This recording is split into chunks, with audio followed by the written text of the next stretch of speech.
All right, so now both shocks are on. I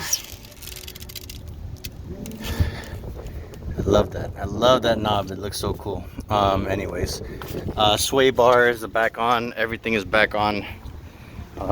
This is what it looks like on the other side.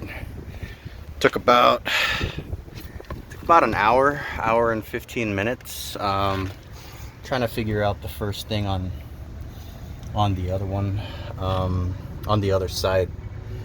But this is Kyb Agx adjustable shocks with the ECS street coilover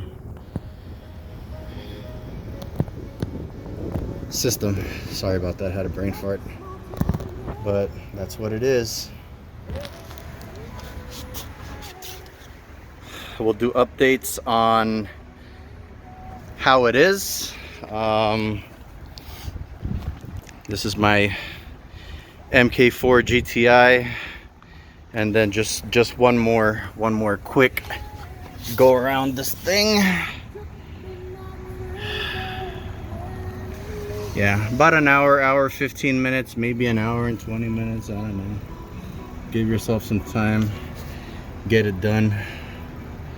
But yeah, very excited about this.